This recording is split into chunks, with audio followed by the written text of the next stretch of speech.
Is the 5 Minute Food Entrepreneur podcast number 13, and we have a very exciting guest on today. As ever, we are doing these interviews over the magic of Instagram Live, so I'm going to add in my guest here now, and this machine might go quiet for the next 3 seconds, so please bear with me.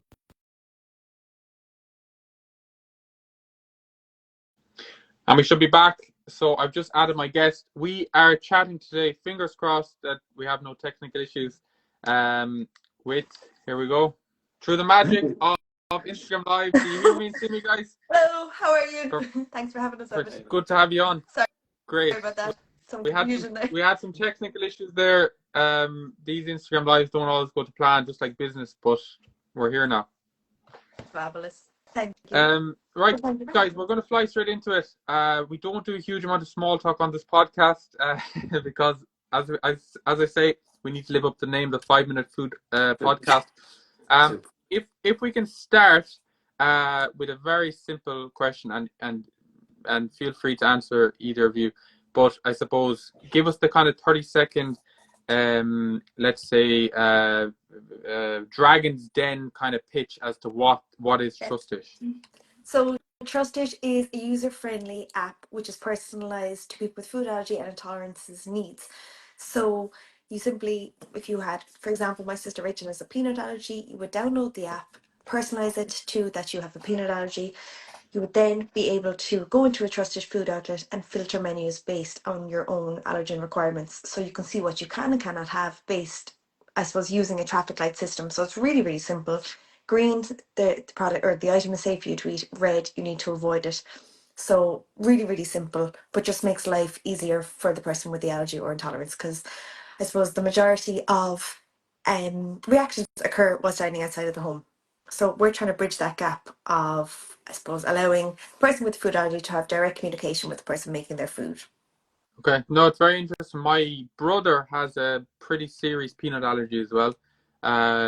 Even like stuff like, obviously he has to be very careful when it comes to eating out. But when he's on, say, even a plane, he has to literally tell the flight attendant, can you just be careful not to serve people peanuts on flight, and then they put it over the sound system and all that. So it is obviously it's an interesting kind of space, and I suppose unless you have an allergy, then you probably don't understand it.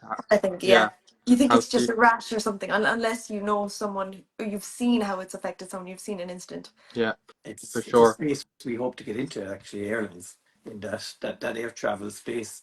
They're really not catered well for people with allergens. So I guess we're focusing on hospitality, retail, food service at the moment, but of course we do see us moving into that space. So if you're listening.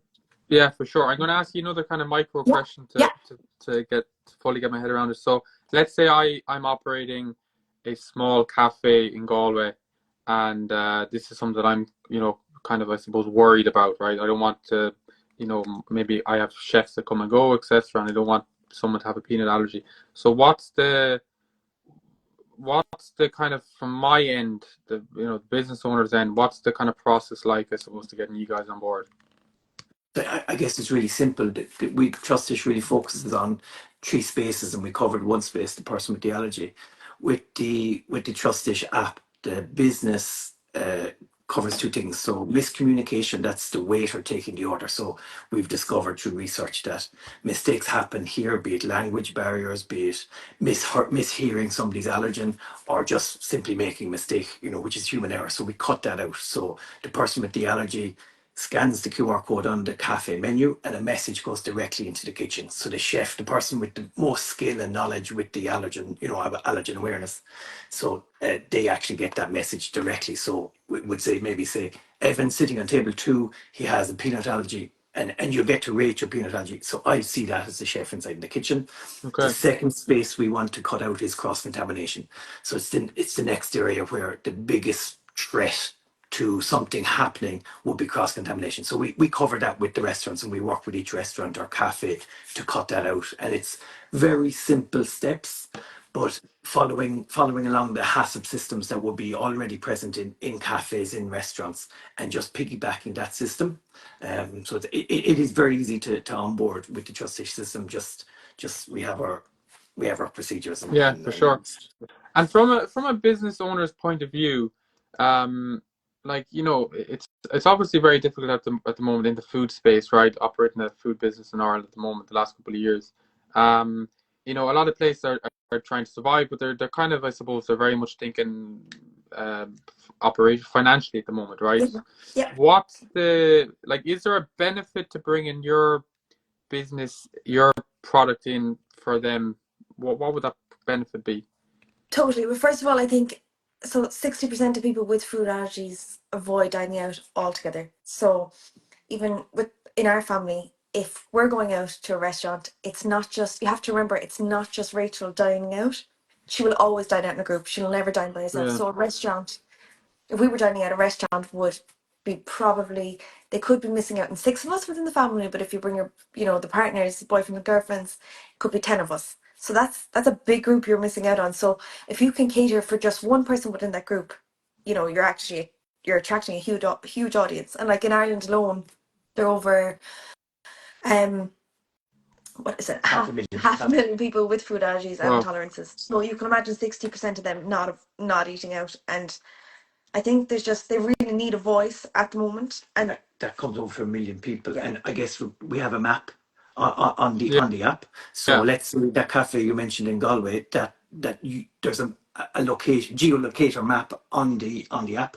So I'm in Galway, I'm visiting Galway, I'm from Galway. I'll see that you can cafe you is a can see Trustish it. member, and like if no, I you can dine out yeah safely. yeah So again, if you were traveling, you came down to Cork, you'd be able to open your Trusters app and see, oh geez, okay, I'm in Cork for 2 days. You can almost plan your journey. You can say, okay, that's a really nice cafe that I can go to. I know I'll be safe there. There's a restaurant I can go here for breakfast. Mm. There's it kind of gives you that peace of mind. Because No, yeah, a lot of people, I suppose, are it. We take it for granted, but my sister plans if she even goes on holidays. Her whole holiday is based around where she can go with her peanut allergy. yeah. It's almost we don't realize No, how much it for affects sure. them. and the No, part it's amazing, and it's only when you say that I completely get it. To be honest, I'll be completely straight. I didn't fully get it. Yeah, I didn't fully get it without doing my full research. But when you mention that now, like my brother has a peanut allergy. Not to what's the word? Not to knock a whole industry, but like he would be very reluctant, say, to go to, for example, a Chinese restaurant, right? yeah, yeah, Whether that's right or wrong, I don't know. Maybe that's wrong because he just has this thing in his head that sometimes they use peanut oil or whatever. yeah yeah But like that, if he doesn't know about this app, I'm sure yet. But if he did, he would then say, "Well, hold on, I can actually see this restaurant," and it would give you a real level of comfort, wouldn't it? yeah. Let me go into the next question about, I suppose, you're getting that message out there, or like you're a new business, a new startup. What sort of challenges do you face at them? What's the biggest challenge that you face in terms of with the business? Well, I personally think so. We currently we launched the app about 6 weeks ago, and we already have 283 people who've downloaded the app, and they're looking for places to dine out in. But it's actually a bit of a challenge getting restaurants on board because they're a kind of they don't they're afraid to attract this, I suppose, this market because Yeah, they don't want they don't want an incident to happen. yeah, But they don't realize with Trust It that we can actually protect you as well as the customer. There's a digital paper trail throughout, so it kind of you know there's currently if someone did have a reaction in your restaurant or in your cafe, the restaurant is always almost liable. It's yeah, always the restaurant's fault. But with Trustish, there's actually a paper trail, so you can see, okay, so they scanned the app at this time. The restaurant accepted that they're going to look after this customer at this time. They sent a message this time. There's a whole paper trail throughout. So if God forbid a reaction did happen, you can see where it went wrong. yeah, there's protection. There's Yes. And funny just talking to so we're both at that stage where we're trying to sell to retail food service and hospitality, and speaking to chefs and owners, they're blown away when you actually bore down into the detail of it. We provide the training as well, allergen training for all the staff, and that's a big thing. That's actually a cost that restaurants normally have to pay for every 2 years, so we actually provide that as part of the package. But when we explain that we can bring customers to your door, it's a really good marketing tool that you're looking after people, yeah, that yeah, you're including, you're, what's the word? You're inclusive to people. And there's, I guess when you explain all of those things, and there's a protection to the brand, which is actually the most important thing. Protecting the brand and protecting your customer. So by increasing the customer experience, and also protecting them, people are beginning to go, okay, wow, well, actually, if you can do this, we're really interested. Yeah. But it's the space that I feel least comfortable. I'm a chef for years and years, and selling, getting out there, putting. We're both not experienced in sales, so it's the most challenging, I think. Yeah, we're both quite shy as well, so I think it's getting that confidence to go out there. Yeah, no, for sure. But it's interesting you say that about like, because even in my head when I was like, one of the questions I asked you there about how like, what's the benefit to the business, you know? But I suppose I didn't even acknowledge the fact that actually it's almost like a marketing platform for people that have allergies, which is a huge market, right? So that's really interesting. Let me ask you then, and there's loads of other questions I'd love to ask you, but I suppose the future plans for the business, where do you see it? What's the kind of the big idea? Where would you see this in a few years? So we would love, so we have this technology called OCR technology, which is currently built into our back office platform. So what that does is, if you are working in the kitchen and English might be your first language, a product comes in, you can literally take a picture of that product and it'll lift all the allergen information off it and put it into the system. So there's, again, you're protected there. But what we'd love to do is use that technology and put it into the customer app, so that when you're dining out, when you're doing your grocery shop, be it in a Tesco, Super Value, you can literally pick up a product. Because I know that even in our own family, my mom always struggles, you know, what sauces can't I use, what pesto can't I use, and you're always, it's tiny writing, she's also putting on her glasses saying, oh, I can't see that. So with this, literally, imagine just opening up your Trusted app, scanning it. That's safe for Rachel, because you can use the app as a carer, as a parent, or if you have the allergy yourself. So again, if you're catering for someone, you're having people over and you're like, oh geez, I know that she can't have, she's gluten intolerant and I'm really worried about this product. Literally pick it up, scan, and just make life, I suppose, a whole lot easier. That technology is okay. OCR technology isn't unique to us, but it's paired with an AI technology that we've developed, and it's unique to this app, that you'll be able to. So that's really neat. That I guess people will download the app with the idea of using it in restaurants and cafes and things like that, and hopefully airlines down the line. But actually being able to use, while we're building those customers, being able to use the app during your grocery shopping. It's like we're picking up food will I guess incentivize people to download the app. The more people that download the app, the more power we have of, you know, when we're sitting in front of an owner or a chef, go, look, we actually have thousands of people with this app. It's, you know, it's worthwhile bringing Trustish into your operation. Exactly, for sure. I'm going to ask you, I have a question there, and I hope I don't throw you off now, but I'm looking at the people that have joined. There's a lot of restaurant owners and stuff that I'd recognize their name. If I was a restaurant owner and wants to get your app, is there what sort of costs am I looking at? Because that's ultimately what's going to be going through their heads, right? So I guess because we're a startup, cost won't be an issue. So to give you a direct answer, let's take the cafe you mentioned earlier in Galway. Roughly how many seats are in that?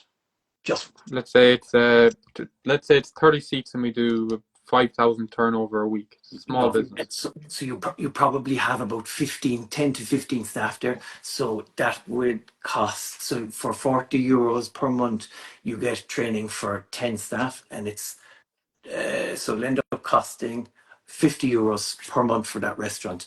So for that, you get all your training for all your staff and any new staff that come in, because I guess staff turnover is a massive thing. And the last thing you think of is, oh, they need to do allergen training, but I have to pay for it. Exactly. No, it's built into the cost. And you also get we bring customers to your door, and we'll protect your brand, your customers, and your reduce your insurance premium. Yes, and I guess that's the big thing. So we spoke with insurance companies from very early on.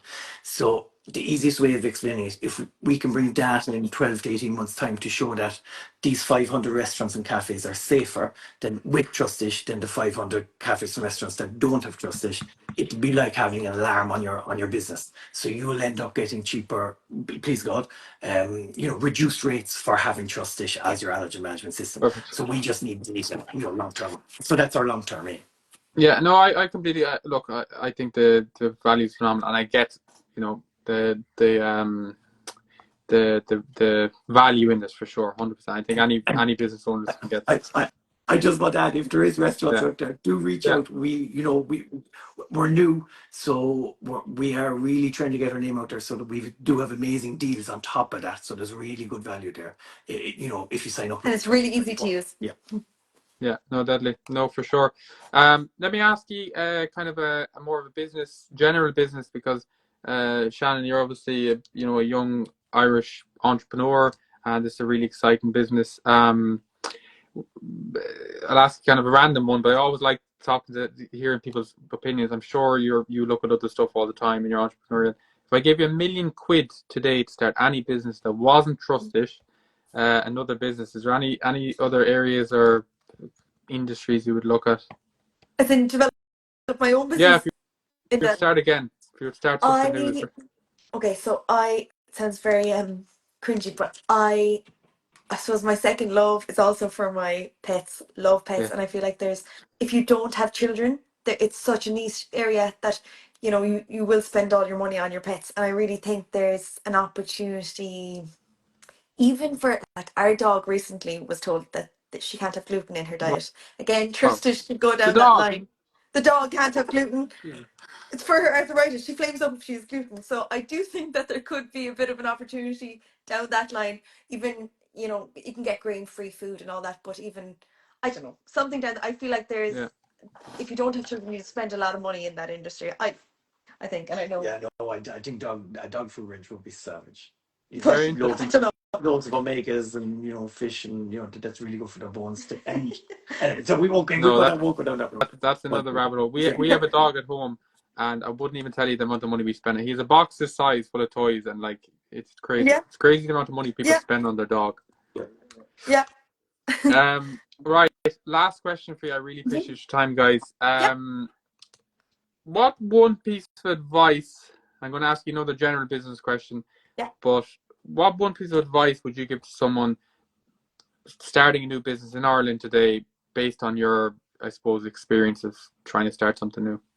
So firstly, I think that if you do have an idea, and you feel like you've done your research, you feel like there's a huge potential for it, go for it, because you will regret it. You will absolutely regret it.